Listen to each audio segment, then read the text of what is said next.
Breaking news స్కూల్కి వెళ్ళిన బిడ్డ తిరిగి వస్తాడు అని ఎదురు చూస్తున్న తల్లిదండ్రులకు తమ బిడ్డను సొంత బంధువే చంపేశాడు అనే వార్త కుంగుబాటుకు గురి చేస్తోంది. నిజానికి మాయమైపోతున్న మానవ సంబంధాలు మనల్ని సిగ్గుతో తలదించుకునేలా చేస్తున్నాయి. శ్రీ సత్యసాయి జిల్లాలో చోటు చేసుకున్న ఒక దారుణ ఘటన గురించి ఇప్పుడు నేను మీకు చెప్పబోతున్నాను. ఒకసారి ఆ దృశ్యాలు చూడండి. బైక్ పై ముగ్గురు వెళుతున్నారు. మధ్యలో కూర్చున్న బాలుడి వయస్సు కేవలం 15 సంవత్సరాలు లోపే, చిన్న వయసు. 8వ తరగతి చదువుతున్నాడు ఆ బాలుడు. పుట్టినరోజు నాడు తీసుకున్న ఫోటోగ్రాఫ్స్ కూడా మీరు చూడొచ్చు. 8వ తరగతి చదువుతున్న ఆ బాలుడిని కుటుంబ కక్షలతో స్కూల్కి వెళ్ళి అక్కడి నుంచి కిడ్నాప్ చేసి, మాయ మాటలు చెప్పి కిడ్నాప్ చేసి ఒక నిర్మానుష్య ప్రదేశంలోకి తీసుకుని వెళ్ళి కాళ్ళు చేతులు కట్టేసి ఒక బ్లేడ్తో ఆ బాలుడి గొంతు కోసి చంపేసిన దుర్మార్గమైన ఘటన శ్రీ సత్యసాయి జిల్లాలో చోటు చేసుకుంది. మామ వరుస అయ్యే వ్యక్తి కాబట్టి ఆ బాలుడు ఎటువంటి భయం లేకుండా వాళ్లతో ఆ బైక్ పై వెళ్తున్నాడు. ఒకసారి చూడండి ఆ దృశ్యాలు. ఇవి సీసీటీవీలో రికార్డ్ అయ్యాయి. ఇప్పుడు ఎవరైనా చిన్నపిల్లలు కాబట్టి తెలిసిన వ్యక్తులు, సొంత వ్యక్తులు, బంధువులు ఎవరైనా పిలిస్తే వాళ్ళు కూడా వెళతారు. కానీ ఎవరైనా ఊహిస్తారా, అనుకుంటారా మామయ్య వరుస అయ్యే వ్యక్తి ఇంతటి దారుణానికి పాల్పడతాడు అని ఎవరైనా బాలుడి తల్లిదండ్రులు అనుకుంటారా? ఆ బాలుడు అనుకుంటాడా? ఆ బాలుడు మధ్యలో కూర్చున్నాడు కదా, వెళ్ళేటప్పుడు కనీసం ముందు కూర్చున్న వ్యక్తో వెనక కూర్చున్న వ్యక్తో తనకి మామ వరుస అయ్యే వ్యక్తి ఉంటాడు. మామయ్య అని పిలిచే వ్యక్తి తనని చంపటానికి తీసుకువెళ్తున్నాడు అని కనీసం ఆ బాలుడు ఊహించగలుగుతాడా? కానీ ఆ బాలుడిని ఆ బైక్ పై తీసుకువెళుతున్నది, ఆ బాలుడిని నిర్మానుష్య ప్రాంతానికి తీసుకుని వెళ్ళి గొంతు కోసి చంపటానికి తీసుకుని వెళుతున్నారు. నిన్న బాలుడిని కిడ్నాప్ చేసి తీసుకుని వెళ్ళాడు. ఒక నిర్మానుష్య ప్రాంతానికి తీసుకుని వెళ్ళి కాళ్ళు చేతులు కట్టేసి గొంతు కోసి చంపేశాడు. పాపం ఎంత విలవిలలాడు ఉంటాడో కదా చిన్ని ప్రాణం. ఆ సమయంలో మామయ్య వద్దు వద్దు అని పాపం మరుషుండు ఉంటాడు కదా. కానీ ఆ దుర్మార్గుడి మనసు కించిత్ కూడా కరగలేదు. నిర్దాక్షిణ్యంగా ఆ చిన్న పిల్లాడిని, ఆ బుడిబుడి అడుగులు బుడిబుడి చేతులున్న ఆ చిన్న పిల్లాన్ని, 8వ తరగతి చదువుతున్న ఆ బాలుణ్ణి నిర్దాక్షిణ్యంగా చంపేశాడు. లోకం పోకడ ఇంకా సరిగ్గా తెలియని ఆ బాలుణ్ణి నిర్దాక్షిణ్యంగా చంపేశాడు. చూడండి ఒకసారి ఆ దృశ్యాలు మేము చూపించలేక బ్లర్ చేసి చూపిస్తున్నాము, ఎందుకంటే మీలో అవేర్నెస్ తీసుకుని రావాలి అని. మాయమైపోతున్న మానవ సంబంధాలకు ప్రతీక ఈ దృశ్యం. మానవ సంబంధాలు మంట కలిసిపోతున్నాయి. నిజానికి ఇలాంటి వార్త చూసిన తర్వాత సభ్య సమాజం బంధాలు సిగ్గుతో తలదించుకునే పరిస్థితి చోటు చేసుకుంటూ ఉంటుంది. ఆ బాలుని నిర్మానుష్య ప్రదేశంలోకి తీసుకుని వెళ్ళి బ్లేడ్తో గొంతు కోసి చంపేశాడు. ఆ బాలుడి పేరు చేతన్. చేతన్ను మామయ్య అని పిలుస్తాడు, మామ అని పిలుస్తాడు.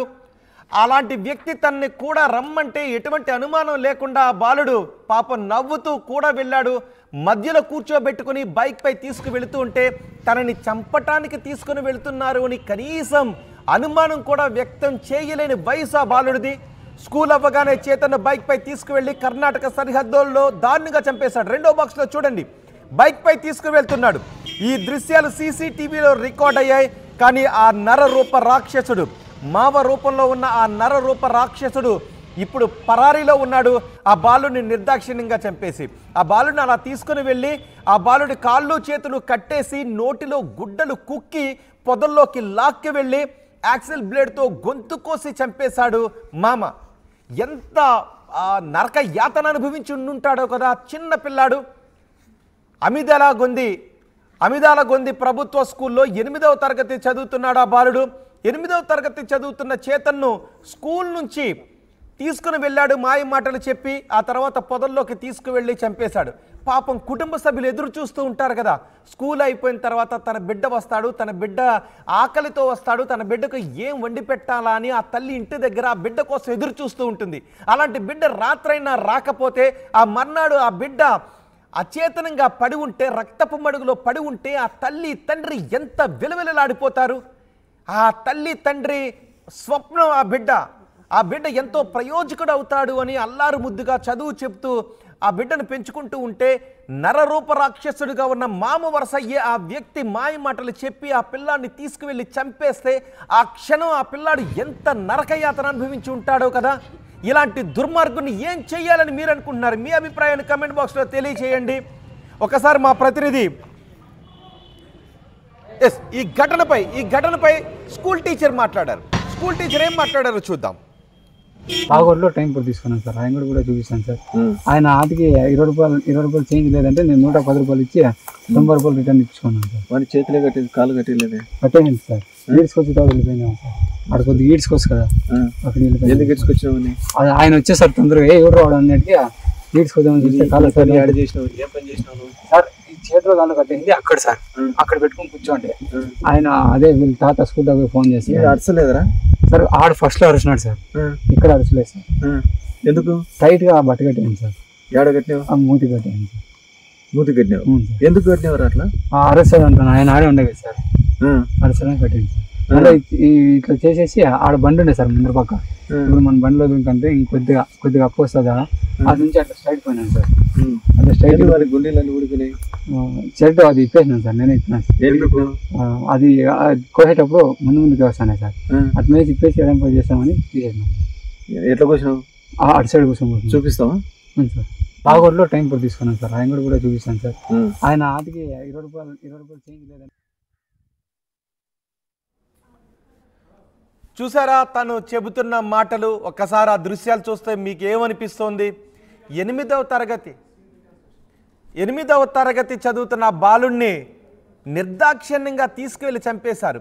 ఎలా చంపేశారో చెబుతున్నాడు ఆ వ్యక్తి. చూసారా, సీన్ రీకన్స్ట్రక్షన్ చేస్తూ ఉన్నప్పుడు ఆ మాటలు వింటే ఎంత బాధగా ఉంది. ఇప్పటి వరకు మీరు విన్నది ఎవరి మాటలో తెలుసా? ఆ 8వ తరగతి చదువుతున్న బాలును అతి కిరాతకంగా చంపేసిన నర రూప రాక్షసుడు, బతికే అవకాశం లేని, బతికే హక్కు లేని ఒక దుర్మార్గుడు మాట్లాడిన మాటలవి. ఒకసారి వాడి మాటలు మళ్ళీ వినండి. ఆ బాలుని ఎంత దుర్మార్గంగా, ఎంత కర్కశంగా చంపేశాడో ఆ ఘటనను సీన్ రీకన్స్ట్రక్షన్లో ఏం చెప్తున్నాడో వినండి. ఆ మొదటి బాక్స్లో ఉన్నది ఎవడో తెలుసా? ఆ బాలుని నిర్దాక్షిణ్యంగా చంపేసిన మామ వరస అయ్యే వ్యక్తి. చంపేసి పోలీసులకు దొరికిన తర్వాత సీన్ రీకన్స్ట్రక్షన్ లో వాడు ఏం చెప్తున్నాడు వినండి ఒకసారి. మళ్ళీ ఆ మాటలు నేను మీకు వినిపిస్తాను. బాగోడ్లో టైం కూడా తీసుకున్నాను సార్, ఆయన కూడా చూపిస్తాను సార్. ఆయన ఆటికి 20 రూపాయలు చేంజ్ లేదంటే నేను 110 రూపాయలు ఇచ్చి 90 రూపాయలు రిటర్న్ ఇచ్చుకున్నాను సార్. వాడి చేతిలో కట్టేది కాలు కట్టేయలేదు కట్టేయండి సార్. ఈడ్చుకొచ్చి తాడు వెళ్ళిపోయినాము సార్. అక్కడ కొద్దిగా ఈడ్చుకోవచ్చు కదా, అక్కడ ఎందుకు ఇడ్చుకొచ్చినావని అది ఆయన వచ్చేసారు తొందరగా ఎవరు రావడం అన్నట్టుగా ఈడ్చుకొద్దామని చూస్తే కాలు పని యాడ్ చేసినావు. ఏం పని చేసినావు సార్? చేతిలో దాంట్లో కట్టేసింది అక్కడ సార్, అక్కడ పెట్టుకుని కూర్చోండి. ఆయన అదే వీళ్ళ తాత స్కూల్ దగ్గర ఫోన్ చేసి అరసలేదరా సార్, ఆడు ఫస్ట్ లో అరిచినాడు సార్, ఇక్కడ అరచలేదు సార్. ఎందుకు? టైట్ గా బట్ట కట్టేయండి సార్. ఏడ కట్టినావు? మూతి కట్టేయండి సార్. మూతి కట్టినావు? ఎందుకు కట్టినవారు అట్లా? అరసలు అంటాను, ఆయన ఆడే ఉండేది సార్, అరసలని కట్టేయండి సార్. అంటే ఇట్లా చేసేసి ఆడ బండి ఉండే సార్ ముందర పక్క. ఇప్పుడు మన బండిలో కంటే ఇంకొద్దిగా అప్పు వస్తుందా, అది నుంచి అట్లా స్ట్రైట్ పోయినాను సార్. అట్లా స్ట్రైట్ గుండెలన్నీ ఊడిపోయినాయి. షర్ట్ అది ఇప్పేసినాను సార్, నేనే ఇప్పినాను సార్. అది కోసేటప్పుడు ముందుకు వస్తానే సార్, అట్లా ఇప్పేసి ఎడం చేస్తామని తీసేసినాను. ఎట్లా కూర్చున్నావు? అటు సైడ్ కూర్చొని చూపిస్తావా?